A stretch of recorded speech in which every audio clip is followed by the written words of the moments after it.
On Sunday, January 13th, 2008, Rhonda Smith sat in the back pew of the historic Trinity Lutheran Church in tiny Springfield Township, Pennsylvania, doing her best to try to stay calm. The 42-year-old choir singer knew that her pastor, Greg Shreves, would soon call her up to the pulpit to speak, so she was keeping a close eye on him, waiting for his signal. The winter sun streamed in through the stained glass windows of the 18th century sanctuary, and the rays caught the minister's beautiful pale blue eyes. And when this happened, Rhonda noticed, and right away she couldn't help but think to herself how unbelievably handsome the minister really was. At age 56, Shreves was an unlikely minister. He had spent decades as a country club golf pro and official on the professional golf tour before answering God's call in 2005. Shreves was more than 6 feet tall and very fit, and he had blonde hair that was still visible amongst his grays. And he was single. Now, Rhonda was not romantically involved with her minister. To her mind, it was just more of an intimate friendship. But she was deeply touched by everything the minister had done for her. On this particular Sunday, as Rhonda sat nervously in the pew, Pastor Shreves announced that a fundraising campaign he had launched to help Rhonda with her expenses had brought in $3,000. Then Pastor Shreves gave the signal to Rhonda for her to come up and say a few words. And so when Rhonda stood up and began walking towards the pulpit, the 100 or so people in the pews immediately began to applaud and cheer as she walked towards the front. By the time Rhonda was standing at the pulpit next to Pastor Shreves, she was totally embarrassed, but also very touched. Rhonda had actually asked Pastor Shreves for this opportunity to thank the whole congregation, but now that she was actually up there, she was shaking with anxiety. She looked over at Pastor Shreves, who nodded warmly to her, as if to say, "You can do this." So Rhonda took a deep breath, and then she began to speak. She would tell the members of the church that in the 2 years since she had been attending Trinity Lutheran, she had felt welcomed with open arms. This really felt like her home. Rhonda's voice broke as she admitted to the struggles in her life, struggles that many in the congregation already knew about.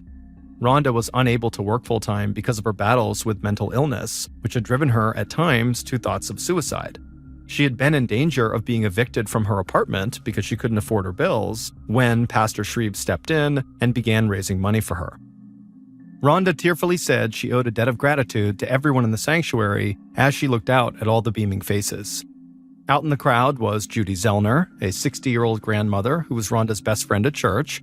Judy had actually introduced herself to Rhonda on the very first day that Rhonda had shown up at Trinity. And in no time, they were having lunches together like old pals. There was also Mary Jane Fonder, who was also out in the pews, and she was a singer in the choir with Rhonda.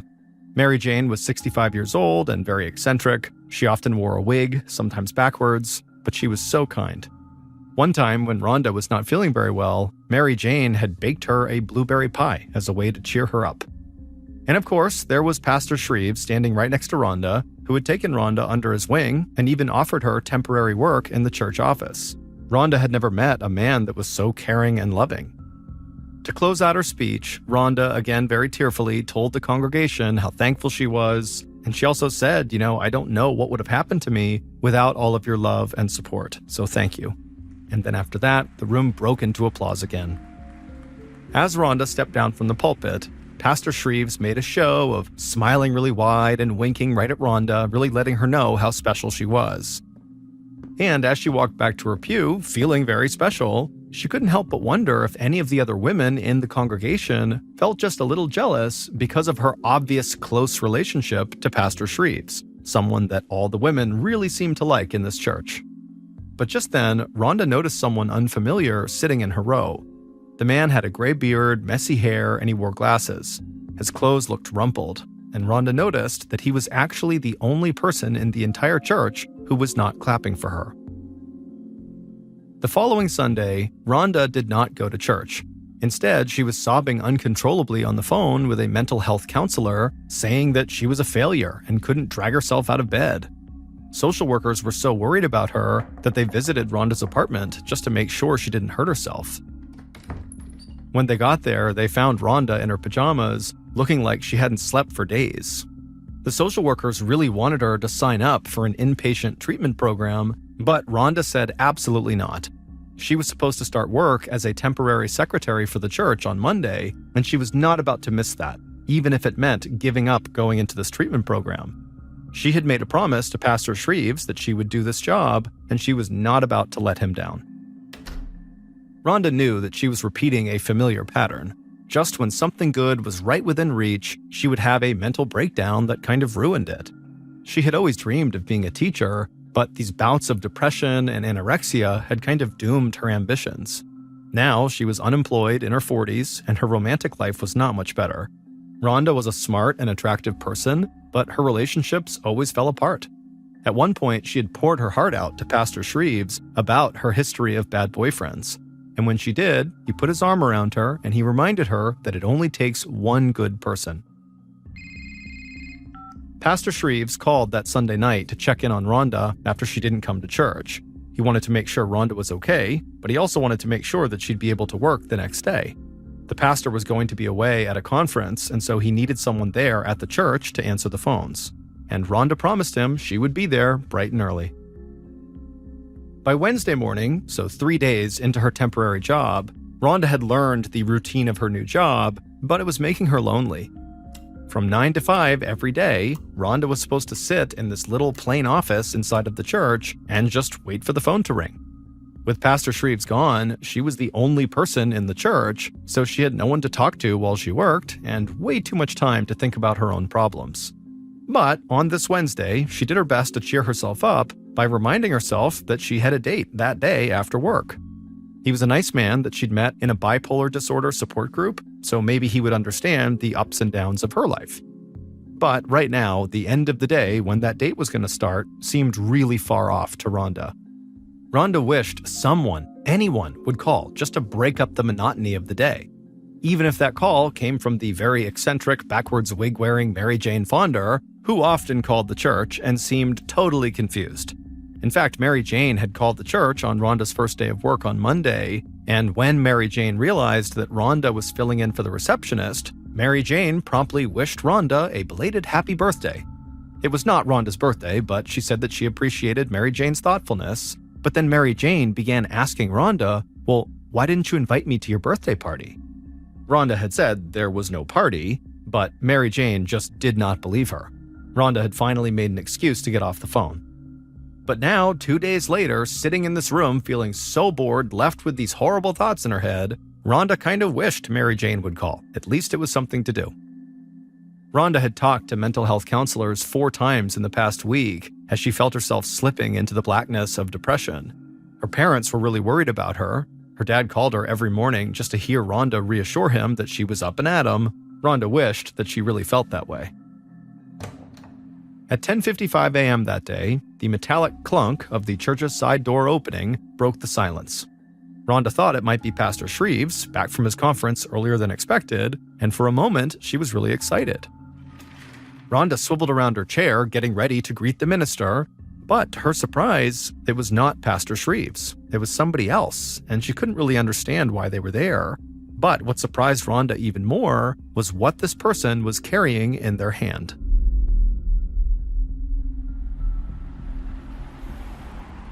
Two hours later, at 1 p.m., Judy Zellner, who was Rhonda's best friend at church, parked outside of Trinity Church and stepped out of her van into the crisp winter air. Judy had long ago lost her tolerance for cold days like this, and so she made a beeline for the church building. Judy fumbled for her keys, eager to get inside of the warm building. She glanced into the ground floor window of the church offices, but didn't see anybody inside. Judy was the sexton of this church, which, she would joke, was a fancy way of saying she was the cleaning lady. And on this day, that was why she was at the church, to clean it. When Judy finally found the right key and put it inside the lock, she was surprised to find the side door of the church was actually already unlocked. Springfield Township was a community of only 5,000 people with very little crime, but the policy was, on weekdays, the church doors were supposed to be locked. But regardless, Judy stepped through the door and began to peel off her coat, and as she did, she looked up and noticed the door that led into the office where Rhonda was working was open. Judy walked over and stuck her head in the door and called out hello, but nobody called back. So Judy opened the door the rest of the way and she looked into the office, but there was no one sitting behind the desk, there was nobody inside the office, and she was about to leave and go walk around the church to find where this mystery person was who had unlocked the side door, when Judy spotted something just on the side of the desk inside of this office. It was somebody's foot. Judy at first didn't even know what to do, but then instinct took over and she rushed around the desk and she looked down and she could not believe what she was seeing. There was a woman laying face down in a pool of blood that had totally saturated the carpet beneath her. The woman's long brown hair was all matted red, and the side of her face that Judy could see was totally destroyed. It was like a shattered mess of flesh and bone. But whoever this woman was, she was still breathing. Judy could see her chest rising and falling. Judy wanted to roll this person over and try to perform CPR, but she could tell the woman's injuries were just too severe for her to help. Then it dawned on Judy, whoever hurt this person could still be inside the church. And so Judy snatched the church's cordless phone off its cradle and ran outside without her coat. Standing in the parking lot, freezing cold and shaking with fear, Judy dialed 911. When the dispatcher answered, Judy blurted out that somebody was attacked inside of her church. Paramedics and a state trooper arrived a few minutes later, and Judy showed them to the church office where she had found the woman on the ground. And when the paramedics went in there, the woman on the ground was still alive. And so the paramedics asked Judy to leave the office while they attended to this woman, and so Judy nodded and went back outside again, but then looped around to the side of the building and looked into the office through the window. And when she did, she saw the paramedics lift the woman off the ground and roll her over onto a backboard to take her out to the ambulance. And it was at this point that Judy finally got a look at this woman, and the woman who had been hurt was her dear friend, Rhonda.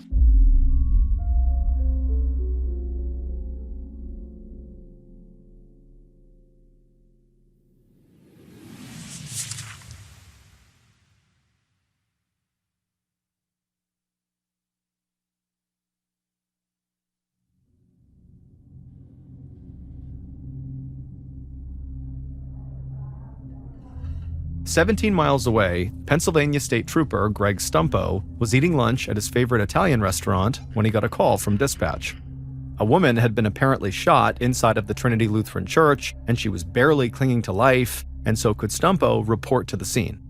Since Stumpo was the senior officer on his three-man detective team, Stumpo knew he would lead any investigation.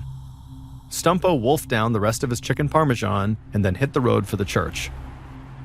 Even though he had been a detective in rural Bucks County, Pennsylvania for almost a decade now, Stumpo really had never gotten to investigate many murders. Springfield Township itself had seen only 2 murders in the entire last 2 decades, and so Stumpo felt a big rush of adrenaline as he drove.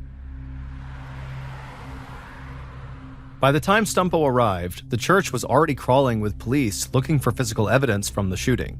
So Stumpo walked up to one of the other troopers and asked where he could find the woman who made the 911 call, Judy. The trooper immediately turned and pointed out to an idling van out in the parking lot. So Stumpo walked over and he knocked on Judy's window, which totally startled Judy. Judy had been sitting in her vehicle with the windows up, heat blasting, staring straight ahead, so shocked she couldn't even muster any tears.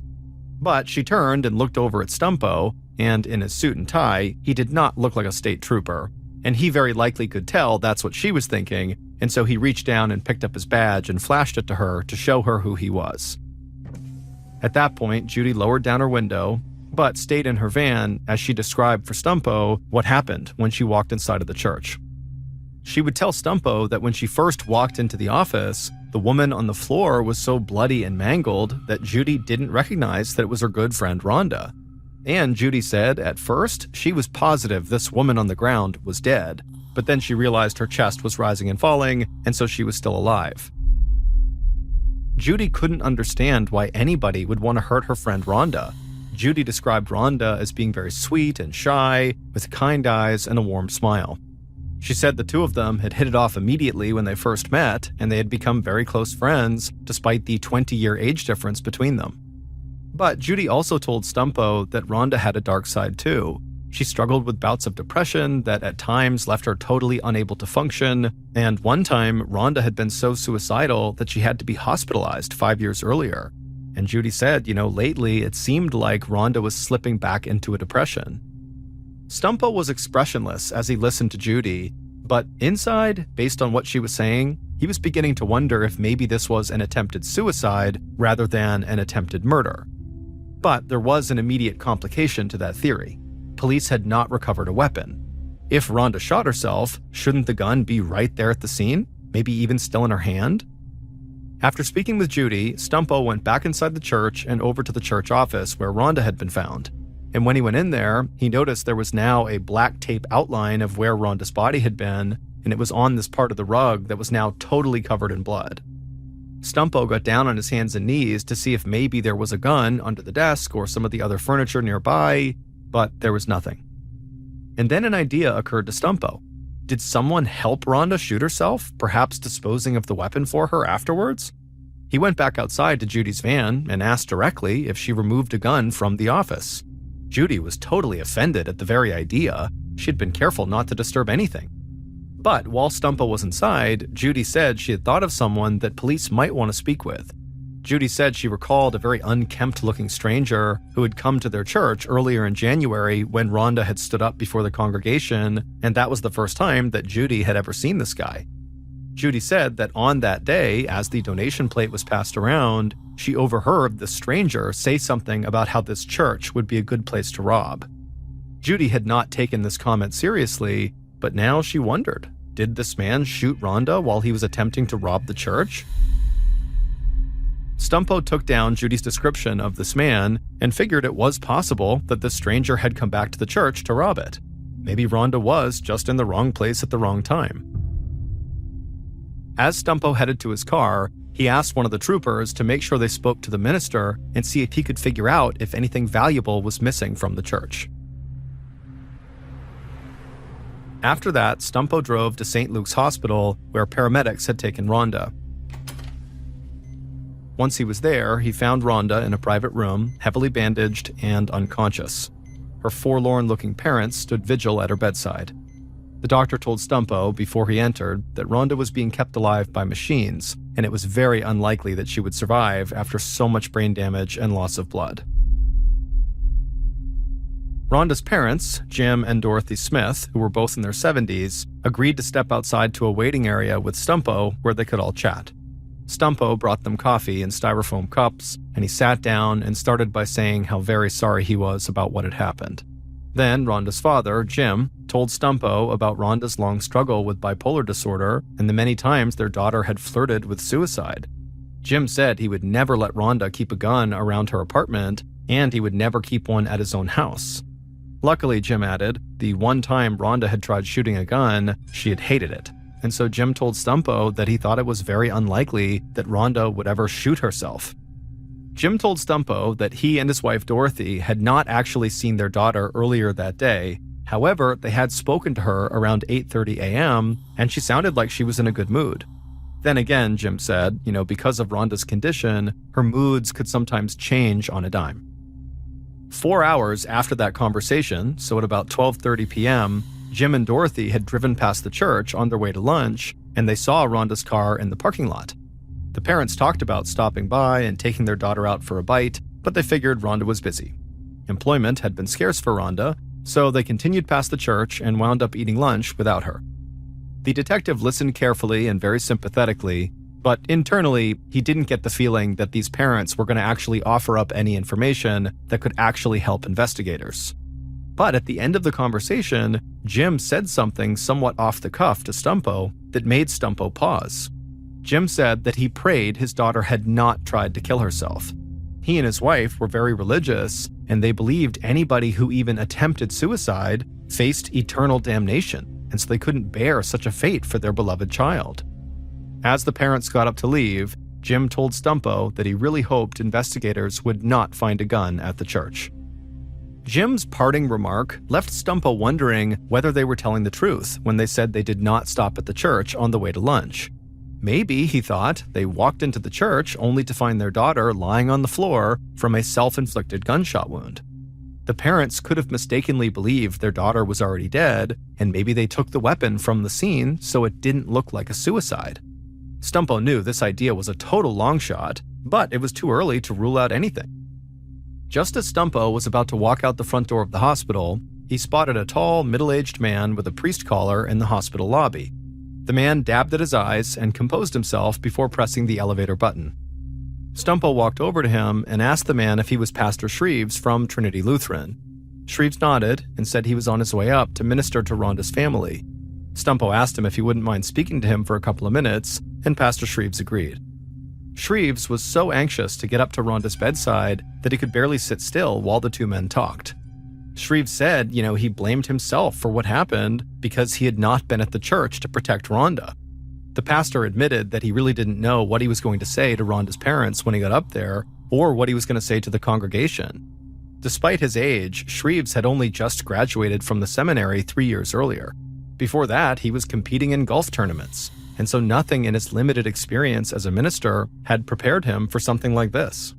The pastor also said he didn't know Rhonda all that well, and he couldn't remember when she actually first joined the congregation.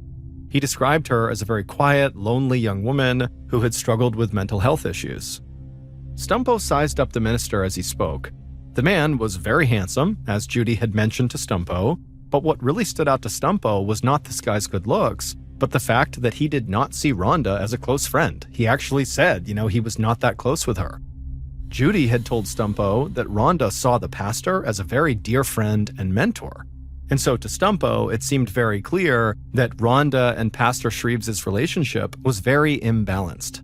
However, Pastor Shreves did know enough about Rhonda to suggest to Stumpo that he really should look into Rhonda's troubled love life. Shreves said that Rhonda had told him at one point that she had been in a very abusive relationship a few years ago, and things had actually gotten so bad that Rhonda sought the help of a domestic abuse center.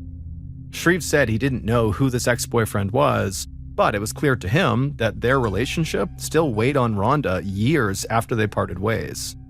Pastor Shreves told Stumpo that Rhonda also had a more recent breakup with a man she had met online who lived in Philadelphia. Shreves said that as far as he knew, Rhonda and this guy had gone on a few dates, but then at some point the guy had stopped returning Rhonda's calls, and that had left Rhonda feeling very sad and very wounded. Shortly after this, Stumpo and Shreves wrapped up their conversation, and Stumpo headed out the door.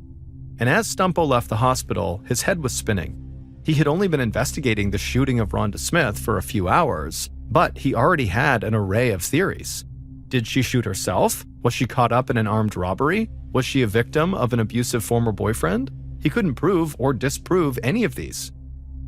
2 hours later, around 6 p.m., Stumpo got a phone call from another detective, and they told him that Rhonda Smith was dead. Her parents had asked the doctors to take her off life support when it became clear she had absolutely no brain activity. And so the case now was no longer an attempted suicide or murder, it simply was a suicide or a murder. Rhonda was supposed to go on a date on the night that she died, and so Stumpo wasted no time figuring that out and then tracking the date down. The man's name was Gregory Danisavage, and Stumpo found him at his house just before 8 p.m., and he was still dressed in slacks and a blazer for his date that would never happen. Gregory said he was supposed to pick up Rhonda at her apartment at 6 p.m., but she didn't show, and she didn't send him a message to explain. And so he had sat outside in his car for a while, and then finally just went home, hoping that nothing had happened to her. Unfortunately, Stumpo said, something had happened to her, but he wouldn't provide any details. Stumpo asked where Gregory had been late on Wednesday morning, and he had a ready answer. He said he was taking care of his mother as she recovered from surgery. Now seeming a bit nervous, Gregory told Stumpo that the last guy Rhonda had been dating might have wanted to harm her.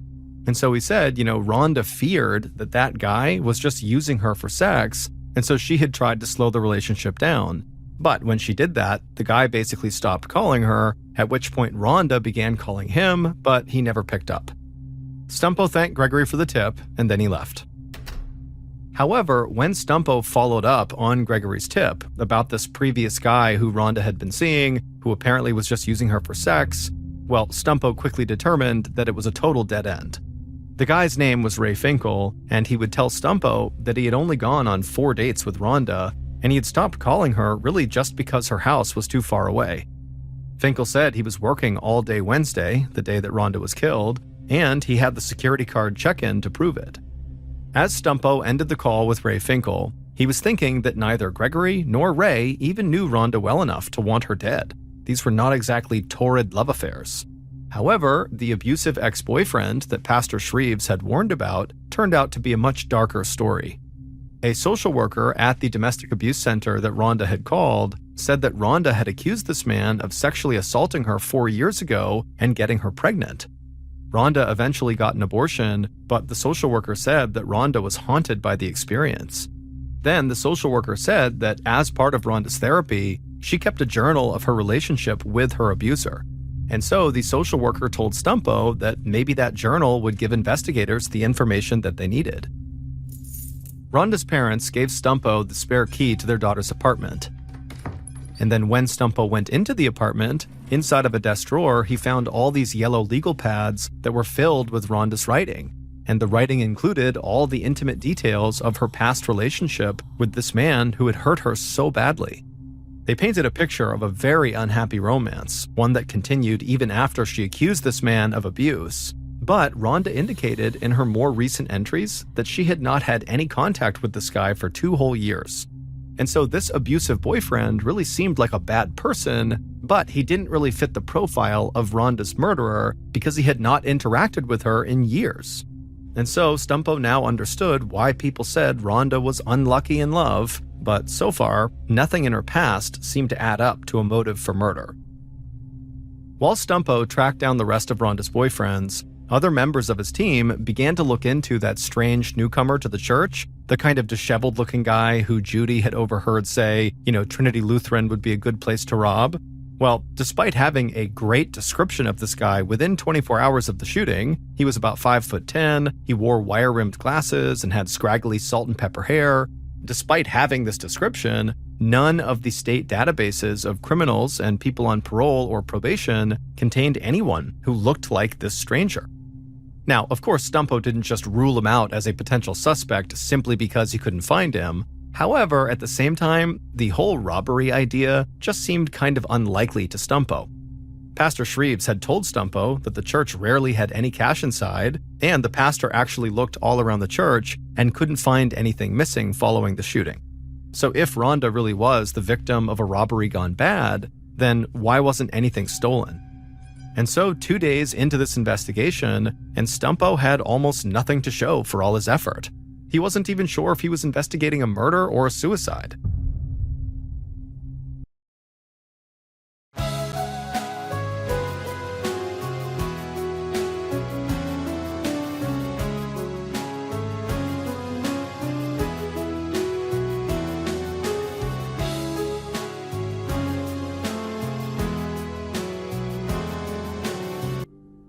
A few days later, on Monday afternoon, January 28th, so 5 days after the murder, Stumpo sat in the balcony of the church as Pastor Shreves led Rhonda's memorial service below.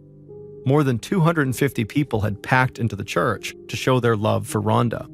Stumpo looked down and saw Rhonda's parents sitting in the front row, and as he did, he considered the possibility that, the parents had covered up their daughter's suicide.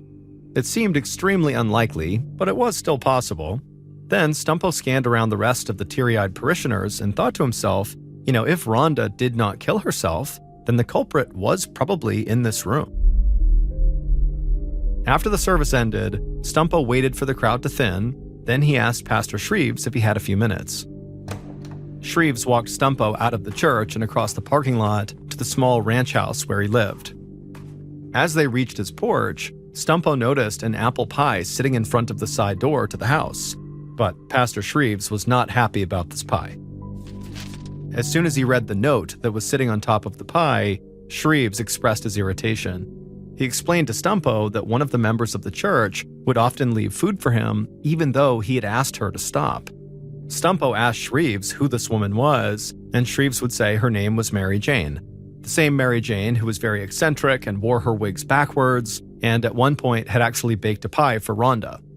Shreves would say, Mary Jane was a member of the church's choir and she was a talented artist whose paintings hung on the walls of the church. But he said, I think she has a crush on me. And as the pastor talked, Stumpo remembered how people at the church said there was like this running joke that, Pastor Shreves was single and handsome, and basically all the women who went to this church had crushes on him. and some of them liked to bring him unsolicited gifts like food.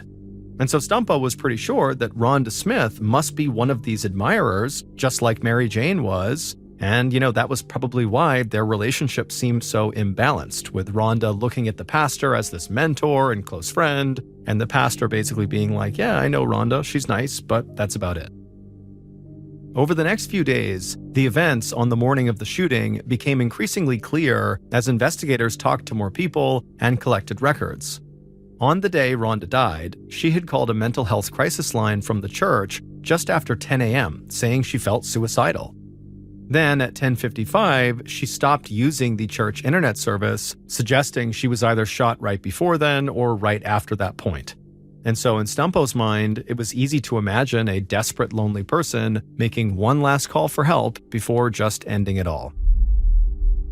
But then, on January 30th, Stumpo received the autopsy report. Sitting at his desk in the police barracks 15 miles from Springfield Township, Stumpo marveled at what he read in the report. It didn't solve the case by any means, but it did make one thing clear. This was no suicide. The medical examiner found that Rhonda had been shot twice. The first bullet glanced off her forehead, while the second round penetrated her skull.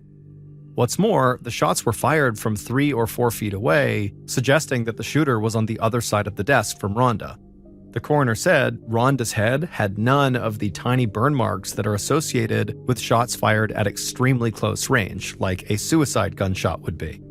And so Stumpo concluded that, while Rhonda may have been depressed, she certainly did not pull the trigger to end her own life. She was definitely murdered. About a week later, on the evening of February 6th, Stumpo and another investigator named Bob Egan arrived at Trinity Lutheran Church just before 7 p.m. when choir practice was about to begin. One of the few members of the church community they had not spoken with yet was Mary Jane Fonder, though they had heard a lot about her. Mostly that she was very eccentric, wore her wig backwards sometimes, and periodically dropped off pies for the pastor and for Rhonda. And so Stumpo and the other investigator walked into the church, and right away they spotted Mary Jane along with the other members of the choir getting ready to start their practice, and the investigators flagged Mary Jane and asked her to come with them so they could talk to her in a side room. But as they were walking over to this room, Mary Jane said to them that she had actually been meaning to reach out to them because she had spoken to Rhonda a couple of days before she was killed. Mary Jane said she had called into the church and was surprised when Rhonda answered and not the normal secretary. But Mary Jane said she had actually just taken the time to talk to Rhonda because Mary Jane had been worried about Rhonda's state of mind, like many other people in the church were. And so Mary Jane told the investigators that Rhonda apparently had such a crush on Pastor Shreves that, at least to Mary Jane, it seemed like it was clouding her judgment. And the example that Mary Jane gave to show this was she said the minister had organized a birthday party for Rhonda just before her death, and Rhonda had not invited Mary Jane to attend, even though in Mary Jane's eyes, they were close friends. And so it just seemed like Rhonda was being weirdly protective of Pastor Shreves and didn't want other women there. Mary Jane would also tell the investigators that she was just too upset to even attend Rhonda's memorial service, but she had baked a pie for Rhonda's parents and visited with them after the service. Then Detective Egan asked Mary Jane point blank, did she own a gun? And Mary Jane kind of laughed and said no, and she wouldn't even know how to use one. So the detectives thanked Mary Jane for her time, and then she turned and headed back over to choir practice, and the detectives walked out of the church feeling like they were no closer to solving this crime. But having now met Mary Jane, she seemed less like this totally eccentric, weird person that people had made her out to be, and more just like a very harmless old lady. The following day, February 7th, Stumpo learned that the state police were reassigning the other 2 detectives in his unit to other cases that weren't even murders. Stumpo knew what that meant. His bosses were losing confidence in his investigation because he was not making enough progress. And so now the Rhonda murder investigation was down to just him and Detective Egan, who was on loan from headquarters. And as weeks passed by, still with no breakthrough, Stumpo began to worry that they might never solve this crime. But Detective Egan, who was a veteran homicide investigator, kept saying that you never know when a hot tip will come in the door. And that's exactly what happened on a cold and windy morning on Saturday, March 29th, nearly 9 weeks after Rhonda's murder. 6 miles from Trinity Lutheran Church, a man and his 8-year-old son were fishing in Lake Nakamixon under the bridge that runs across it. At some point, the boy noticed something shiny in the muddy, shallow water at the lake's edge. He pulled what looked like a toy gun out of the water and showed off his trophy to his dad. But when the boy's father took a look, he realized his son was not holding a toy, it was a real gun. The father snatched the revolver from the boy's hands and immediately popped open the cylinder and shook the weapon to make sure it was not loaded. 3 live rounds fell into the mud, plus the casing from a bullet which had already been fired. The boy's father called the state police barracks where Stumpo worked to report that his son had found a loaded gun in the lake, and the man wondered what he should do with it. The trooper who answered this phone call, whose name was Andrew Mincer, had been the first police officer on the scene at the Rhonda Smith shooting, and he immediately thought of the missing weapon from that crime. Mincer asked the father for the serial number on the gun, and after he got it, he told the father to hang on to the gun and give it to nobody else until he, Mincer, could get there to pick it up. As soon as Mincer hung up the phone, he ran the serial number through the National Crime Information Center, and in minutes, he learned who the Rossi .38 revolver was registered to. Stumpo was in the police barracks when this call came in, but he was down in the locker room thinking about how little time he had spent with his 5-year-old son lately. Police work was literally taking over Stumpo's life, and he had so little to show for it. Stumpo was about to head home when his cell phone rang. The call was coming from within the station he was standing in, and so Stumpo sighed at the thought of even more police work to do. But the instant Stumpo answered, Mincer, who was very excited, told him that a little boy who had been fishing out in Lake Nakamixon had just found a .38 caliber revolver just like the one that had been fired at Rhonda Smith. Mincer said the gun was purchased in 1994, 14 years before Rhonda's murder. But despite being a bit old and having been in the water, it still appeared to be in working condition. And so Stumpo suddenly felt totally energized, and he couldn't help but think, this sounds like we have just found the murder weapon. The next day was a Sunday, but the ballistics expert at the state trooper barracks happened to be in the crime lab that day, working on another case. Stumpo convinced him to drop what he was doing and test the gun the boy found in the lake against the slug that the coroner pulled from Rhonda.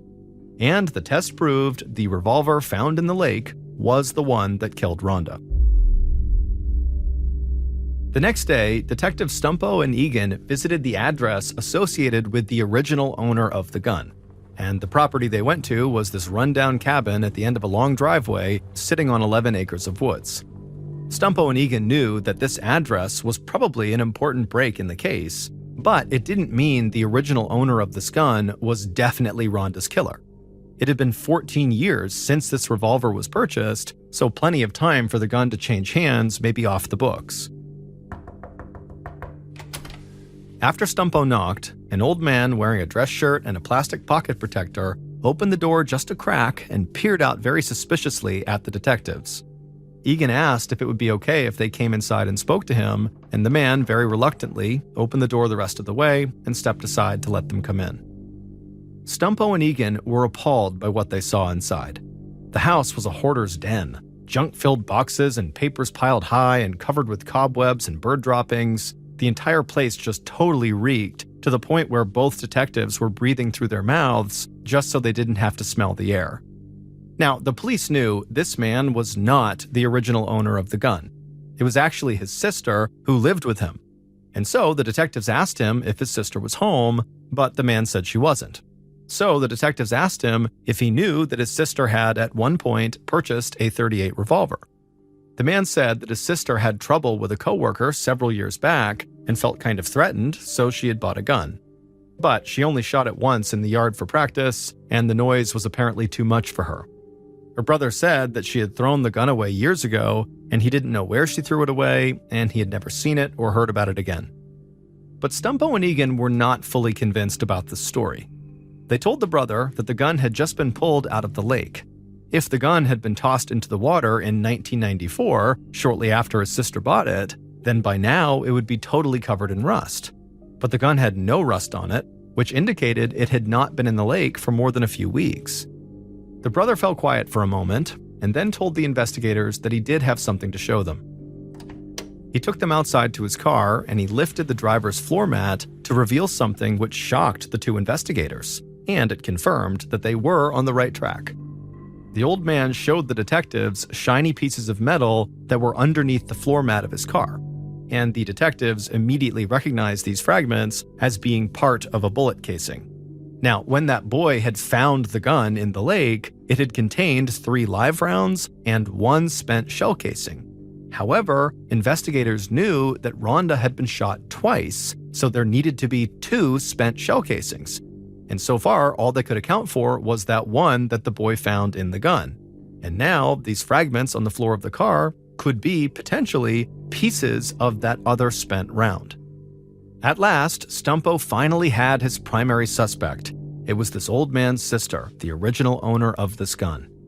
And that afternoon, police were able to arrest her right as she left the Trinity Lutheran Church driving her brother's car, the same car that police had just found those fragments from the shell casing underneath the floor mat.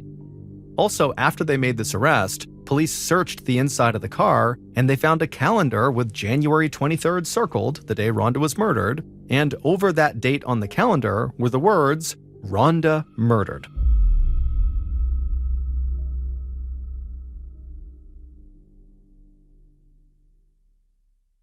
Based on Stumpo and Egan's investigation, here is what really happened on January 23rd, the day Rhonda was murdered.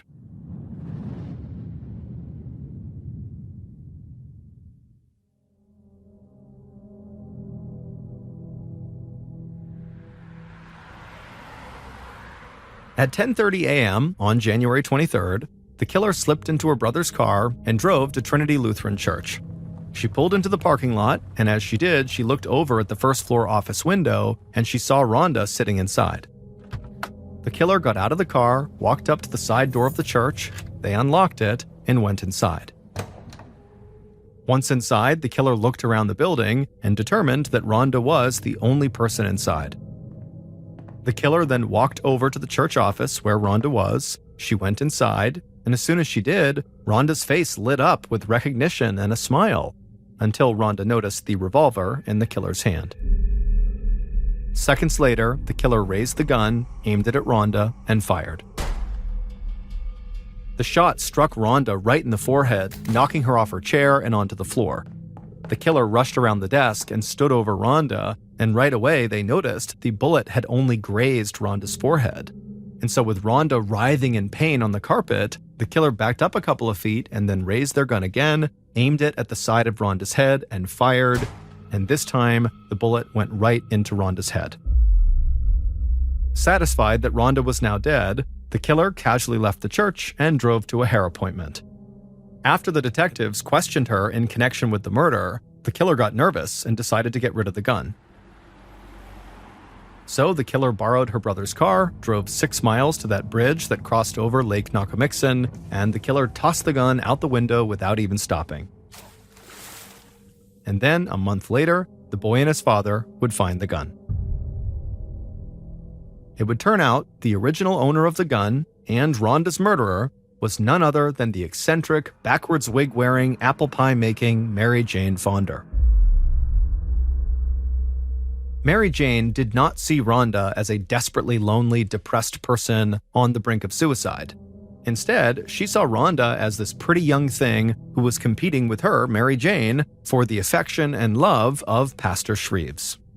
Mary Jane was convinced that Rhonda and the pastor were having this romantic love affair, even though they totally were not.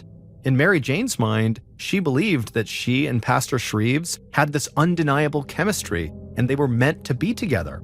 And she was sure he felt the same way, even though he repeatedly asked her to stop calling him and to basically leave him alone. The last straw for Mary Jane had been when the pastor had raised money to help Rhonda out, and then got the whole congregation to clap and applaud for her when she was up there speaking. No one ever helped out Mary Jane when she lost her job and needed money, and Mary Jane had been a member of the church for 14 years. Compared to her, Rhonda was a newcomer. So Mary Jane killed Rhonda out of spite and jealousy, and with the hope that once Rhonda was out of the way, Mary Jane would have the pastor all to herself. All of this was obviously delusional, but Mary Jane believed it. And it would turn out this wasn't the first time Mary Jane was connected to a suspicious death. Back in 1993, her 83-year-old father disappeared. Mary Jane, who was his caretaker, claimed that he walked out of the house and never came home. Now, at the time, police did suspect that Mary Jane had killed her father and either completely destroyed his body or managed to hide it really well. And Mary Jane, she remained under suspicion for this death, but police could never prove it. In the end, Mary Jane would be convicted of murdering Rhonda, and she would be sentenced to life in prison. However, she would die in prison only 10 years into her sentence.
Thank you for listening to the MrBallen podcast. If you enjoyed today's stories and you're looking for more bone-chilling content, be sure to check out all of our studio's podcasts: MrBallen's Medical Mysteries, Bedtime Stories, and Run Fool. Just search for Ballen Studios wherever you get your podcasts and you'll find them all. Also, there are hundreds more stories like the ones you heard today, but in video format on our YouTube channel, which is just called MrBallen. So that's going to do it. I really appreciate your support. Until next time,